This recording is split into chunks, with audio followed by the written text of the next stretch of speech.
الحمد للہ وکفا والصلاة والسلام علی سید الانبیاء وعلی آلہ واصحابہ الاتقیاء اما بعد فاعوذ باللہ من الشیطان الرجیم بسم اللہ الرحمن الرحیم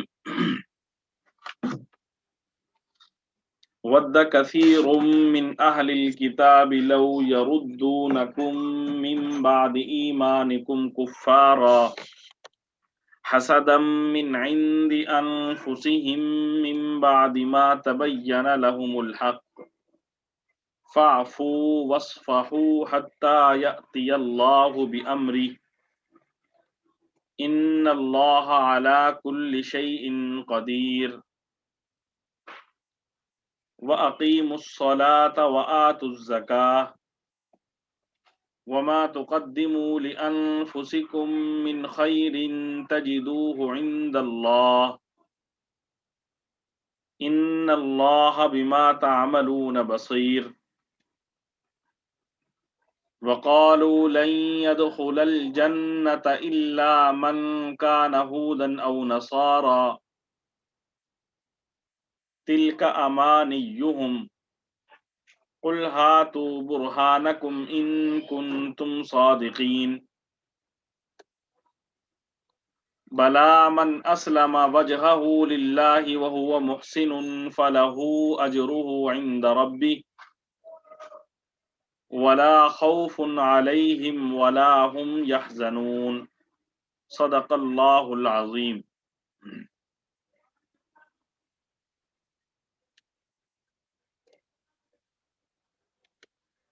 ود کثیر، ود چاہنا، پسند کرنا، ود کثیر بہت سے لوگ پسند کرتے ہیں، ود کثیر بہت سارے لوگ پسند کرتے ہیں، من اہل الکتابی اہل کتاب میں سے، ود کثیر من اہل الکتابی اہل کتاب میں سے بہت سارے لوگ پسند کرتے ہیں، چاہتے ہیں، لو یردونکم من بعد ایمانکم کفارا، لو کاش کے، یردونکم یردونا پلٹا دیں، کم تمہیں، یردونا لوٹا دیں، واپس لوٹا دیں، کم تمہیں، لو یردونکم کاش کے تمہیں پلٹا دیں، کاش کے تمہیں واپس لوٹا دیں، من بعد ایمانکم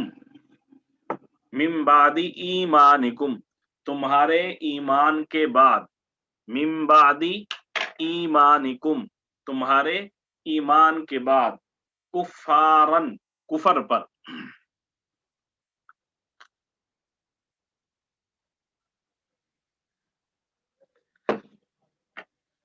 ود کثیر من اہل الکتاب لو یردونکم من بعد ایمانکم کفارا، مسلمانوں بہت سے اہل کتاب یہ چاہتے ہیں کہ تمہارے ایمان لانے کے بعد تمہیں پلٹا کر پھر کافر بنا دیں، کیوں؟ حسدن حسد کرتے ہوئے، حسدن حسد کرتے ہوئے، من عند انفسہم اپنے دلوں کے اندر، من عند انفسہم اپنے دلوں کے اندر، حسدن حسد کرتے ہوئے، حسدم من عند انفسہم اپنے دلوں میں حسد کرتے ہوئے، من بعد ما تبین لہم الحق من بعد اس کے بعد کہ ما تبین واضح ہو گیا، لہم الحق ان پر حق، حق کے واضح ہو جانے کے بعد اب صرف حسد کرتے ہوئے وہ مسلمانوں کو کافر بنانا چاہتے ہیں، فاعفو پس تم معاف کر دو، وصفحو اور درگزر کرو، حتی یأتی اللہ بامری یہاں تک کہ آ جائے اللہ کا اپنا فیصلہ، فاعفو پس تم معاف کر دو، وصفحو اور درگزر کرو، حتی یأتی اللہ بامری یہاں تک کہ اللہ خود بھیج دے اپنا فیصلہ، ان اللہ علی کل شیء قدیر یقیناً اللہ ہر چیز پر قادر ہے. ان اللہ علی کل شیء قدیر، بے شک اللہ ہر چیز پر قادر ہے. وَأَقِیمُوا الصَّلَاةَ، اور نماز قائم کرو. وَآتُوا الزَّکَاةَ، اور زکوٰۃ ادا کرو. وَمَا تُقَدِّمُوا لِأَنفُسِکُم مِّن خَیْرٍ تَجِدُوهُ عِندَ اللَّهِ. وَمَا تُقَدِّمُوا، اور جو کچھ تم آگے بھیجو گے. وَمَا تُقَدِّمُوا، اور جو تم آگے بھیجو گے. لِأَنفُسِکُم، اپنی جانوں کے لیے. وَمَا تُقَدِّمُوا لِأَنفُسِکُم، اور جو کچھ تم آگے بھیجو گے اپنی جانوں کے لیے. من خیرن، کوئی بھلائی. تجدوہ عند اللہ، تو تم اسے اللہ کے پاس موجود پاؤ گے. تجدوہ، تم پاؤ گے اس کو. عند اللہ، اللہ کے پاس. وما تقدموا لانفسکم من خیر تجدوہ عند اللہ، اور یاد رکھو کہ جو بھلائی کا عمل بھی تم خود اپنے فائدے کے لیے آگے بھیج دو گے اس کو اللہ کے پاس پاؤ گے. ان اللہ بما تعملون بصیر، بے شک اللہ جو عمل بھی تم کرتے ہو اسے دیکھ رہا ہے. ان اللہ بما تعملون بصیر، یقیناً اللہ جو کچھ تم کرتے ہو دیکھ رہا ہے. وَقَالُوا لَن يَدْخُلَ الْجَنَّةَ إِلَّا مَنْ كَانَ هُودًا أَوْ نَصَارَىٰ. وَقَالُوا، اور وہ لوگ کہتے ہیں، لَن يَدْخُلَ الْجَنَّةَ، ہرگز داخل نہیں ہوں گے جنت میں. لَن يَدْخُلَ الْجَنَّةَ، ہرگز داخل نہیں ہوں گے جنت میں. الا من کان ہودن او نصارا، الا مگر، من جو کان یہودن یہودی ہیں. الا من کان یہودن مگر جو یہودی ہیں، او نصارا یا نصرانی ہیں. وقالوا لن يدخل الجنة الا من کان ہودن او نصارا، اور یہ لوگ کہتے ہیں کہ جنت میں سوائے یہودیوں یا عیسائیوں کے کوئی بھی ہرگز داخل نہیں ہوگا. تلک امانیہم، تلک امانیہم، تلک یہ ان کی آرزویں ہیں. امانیہ آرزو. تلک امانیہم، یہ ان کی آرزویں ہیں. قل ہاتوا برہانکم، قل آپ فرما دیجئے، آپ کہہ دیجئے. ہاتوا، ہاتوا تم لے آؤ. ہاتوا تم لے آؤ. برہانکم اپنی دلیل. قل ہاتوا برہانکم آپ کہیے ہاتوا لے آؤ. برہانکم اپنی دلیل. ان کنتم صادقین اگر تم سچے ہو. ان کنتم صادقین اگر تم سچے ہو. قل ہاتوا برہانکم ان کنتم صادقین، آپ فرما دیجئے لے آؤ اپنی دلیل اگر تم سچے ہو. بلا کیوں نہیں، بلا کیوں نہیں. من اسلم جو جس نے جھکایا. من اسلم جس نے جھکایا. من اسلم جس نے جھکایا. وجہہ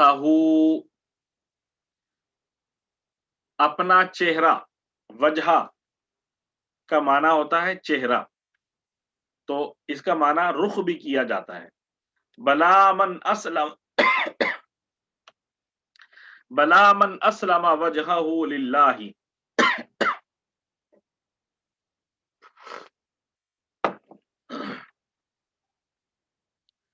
کیوں نہیں جو شخص بھی جھکا دے اپنا رخ اللہ کے آگے، یا جو شخص بھی جھکا دے اپنا چہرہ اللہ کے سامنے. وہو محسن، اور وہ نیکی کرنے والا ہو. وہو محسن، محسن کا معنی نیکی کرنے والا، وہوا محسن، اور وہ نیکی کرنے والا ہو، فلہ اجرہ عند ربی، فلہ تو اس کے لیے، اجرہ اپنا اجر ہوگا، عند ربہ اپنے پروردگار کے نزدیک، فلہ اجرہ عند ربہ تو اسے اپنا اجر اپنے پروردگار کے پاس ملے گا، ولا خوف علیہم ولا هم یحزنون، اور ایسے لوگوں کو نہ کوئی خوف ہوگا اور نہ وہ غمگین ہوں گے، ولا خوف اور نہ ان پر خوف ہوگا، ولا هم یحزنون اور نہ وہ غمگین ہوں گے۔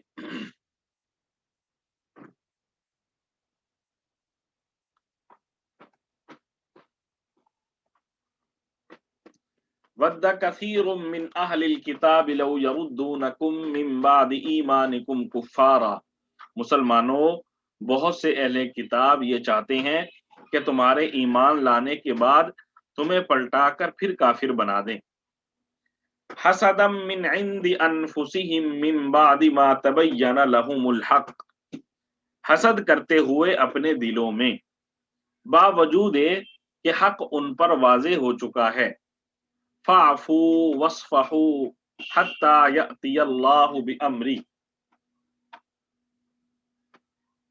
چنانچہ تم معاف کرو اور درگزر سے کام لو یہاں تک کہ اللہ خود بھیج دے اپنا فیصلہ، ان اللہ علی کل شیء قدیر، بے شک اللہ ہر چیز پر قادر ہے، وَأَقِیمُوا الصَّلَاةَ وَآتُوا الزَّکَاةَ اور نماز قائم کرو اور زکوٰۃ ادا کرو، وَمَا تُقَدِّمُوا لِأَنفُسِکُم مِّن خَیْرٍ تَجِدُوهُ عِندَ اللہ، اور یاد رکھو کہ جو بھلائی کا عمل بھی تم خود اپنے فائدے کے لیے آگے بھیج دو گے اس کو اللہ کے پاس پاؤ گے، ان اللہ بما تعملون بصیر، بے شک اللہ جو عمل بھی تم کرتے ہو اسے دیکھ رہا ہے، وقالوا لن يدخل الجنة الا من كان هودا او نصارا، اور یہ کہتے ہیں کہ جنت میں سوائے یہودیوں یا عیسائیوں کے کوئی بھی ہرگز داخل نہیں ہوگا،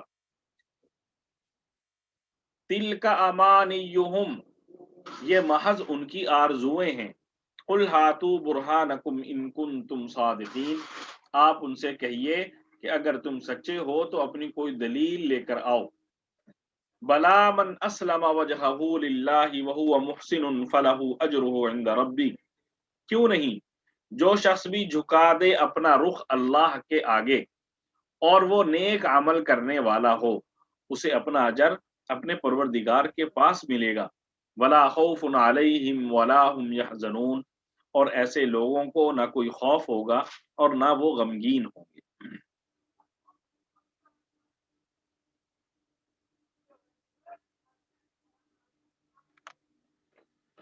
اللہ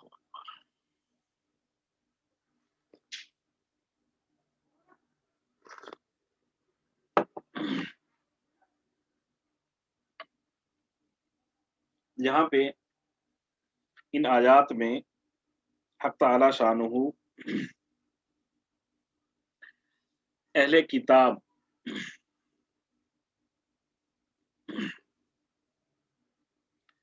کی ایک دلی خواہش اور آرزو کا بیان فرما رہے ہیں مسلمانوں کے بارے میں۔ یہ خواہش حضور صلی اللہ علیہ وآلہ وسلم کے دور میں موجود کفار خاص طور پر یہود و نصارہ کی تھی، اور یقین مانے آج کے جو موجودہ ہمارے کفار ہیں، آج کے جو موجودہ کفار ہیں ان کی بھی یہی خواہش ہے، اور اس دور کے کفار تو شاید کچھ نہ کر سکے، لیکن لگتا ہے کہ آج کے دور کے جو کفار ہیں وہ اپنی اس خواہش میں کافی حد تک کامیاب نظر آ رہے ہیں۔ دراصل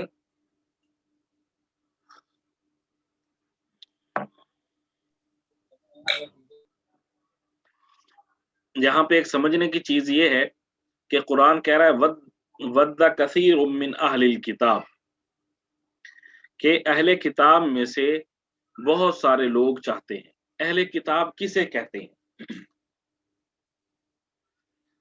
اہل کتاب ان لوگوں کو کہتے ہیں جو کسی آسمانی کتاب کو مانتے ہیں۔ اہل کتاب ان لوگوں کو کہتے ہیں جو کسی آسمانی کتاب کو مانتے ہیں، جیسے یہود تورات کو ماننے کا دعویٰ کرتے ہیں، نصارہ انجیل کو ماننے کا دعویٰ کرتے ہیں، اور صابی زبور کو ماننے کے مدعی ہیں۔ یہ لوگ دعویٰ تو کرتے ہیں لیکن در حقیقت یہ اپنی کتابوں پر عمل نہیں کر رہے، لیکن کم از کم یہ مدعی تو ہے نا، دعویٰ تو کر رہے ہیں۔ تو اس لیے ہم جو ہے مسلمان، ہم قرآن پاک پر جو ہے نا وہ ایمان رکھتے ہیں، تو اس لیے یہ جو آسمانی کتابوں کو ماننے والے ہیں وہ اہل کتاب شمار ہوتے ہیں۔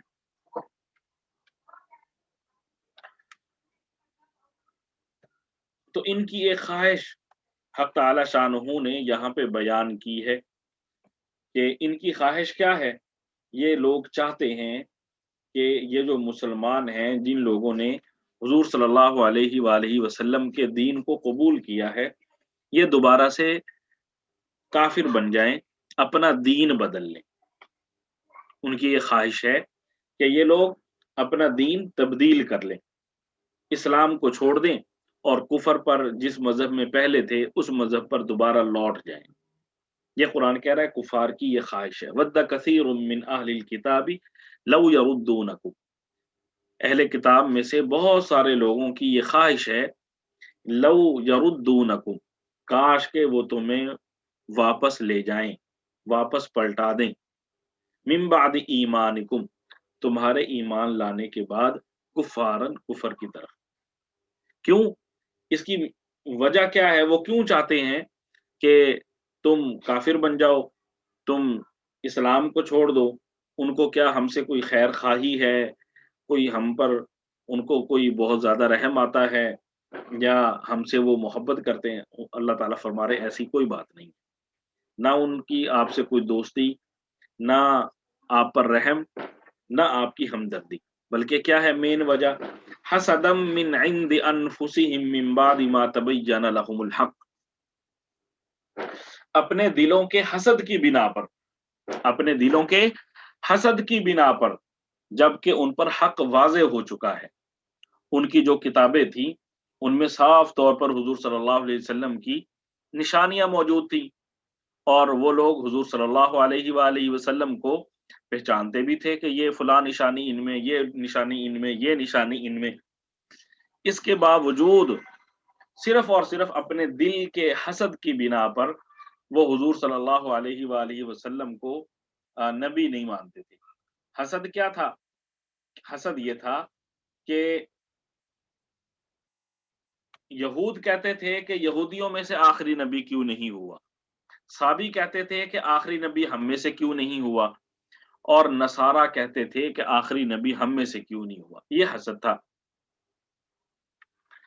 بہت ساری نشانیاں ان لوگوں نے دیکھی، اس کے باوجود حضور صلی اللہ علیہ وآلہ وسلم پر ایمان نہیں لاتے تھے۔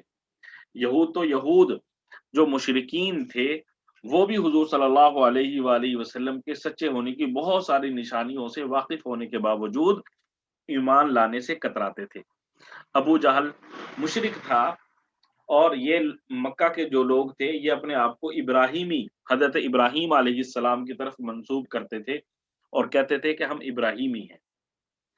تو یہ ایک دفعہ حضور صلی اللہ علیہ وآلہ وسلم کے پاس مسجد حرام میں آیا، اور حضور صلی اللہ علیہ وآلہ وسلم سے کہنے لگا، جبکہ وہاں اور لوگ بھی موجود تھے، کہنے لگا کہ آپ بتائیں میری مٹھی میں کیا ہے؟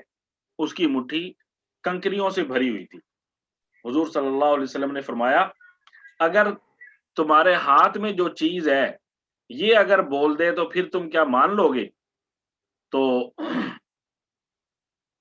اسی وقت حضور صلی اللہ علیہ وآلہ وسلم کے ہاتھ میں جو کنکریاں تھیں انہوں نے سبحان اللہ کہنا شروع کر دیا، سبحان اللہ پڑھنا شروع کر دیا، اور ایک روایت میں ہے کہ لا الہ الا اللہ محمد الرسول اللہ پڑھنا شروع کر دیا۔ لیکن یہ جو ابو جہل ہے ضد کا کوئی علاج نہیں ہے، تو کہنے لگا ان کنکریوں کو مخاطب کر کے کہنے لگا تم بھی اس کی طرفدار ہو گئی ہو۔ تو یوں یہ لوگ صرف اور صرف ضد کی بنا پر حضور صلی اللہ علیہ وآلہ وسلم کی نبوت کا انکار کرتے تھے۔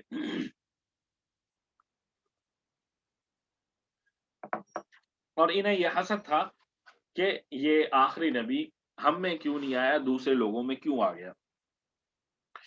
یہ حسد ایسی چیز ہے کہ اللہ تبارک و تعالی نے قرآن پاک میں جن چیزوں سے پناہ مانگنے کا سبق سکھایا ہے ان میں سے ایک حسد بھی ہے۔ سورہ فلق میں اللہ تعالیٰ نے فرمایا وَمِن شَرِّ حَاسِدٍ إِذَا حَسَد، اے پروردگار حسد کرنے والے کے حسد سے ہمیں بچا، میں آپ کی پناہ طلب کرتا ہوں حسد کرنے والے کے حسد سے۔ اسی طرح حدیث میں بھی حضور صلی اللہ علیہ وآلہ وسلم نے فرمایا ان الحسد یأکل الحسنات کما تأکل النار الحطب، حسد نیکیوں کو اس طرح کھا جاتا ہے جس طرح آگ لکڑیوں کو کھا جاتی ہے۔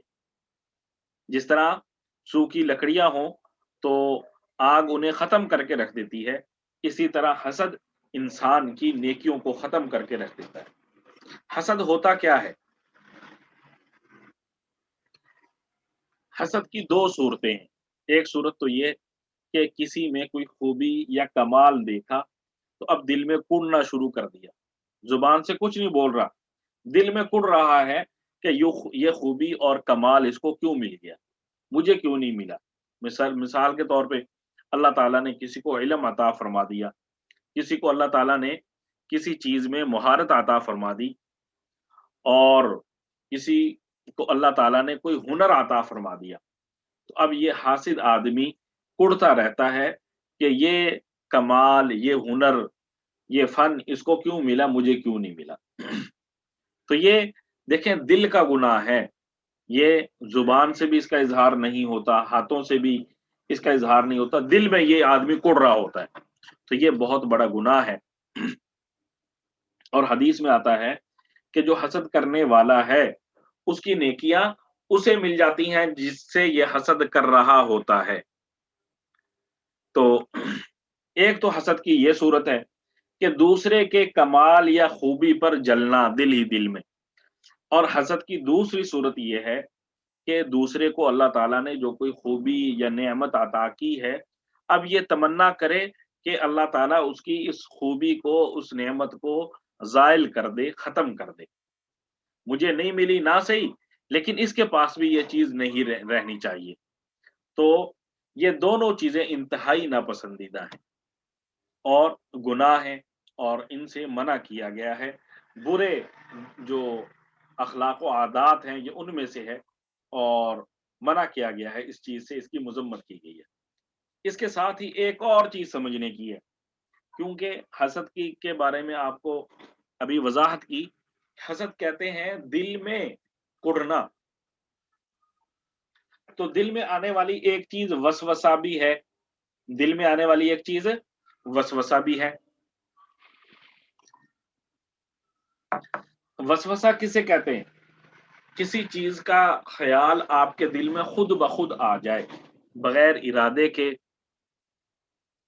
آپ کا دل نہیں چاہ رہا لیکن وہ خود بخود آ گیا۔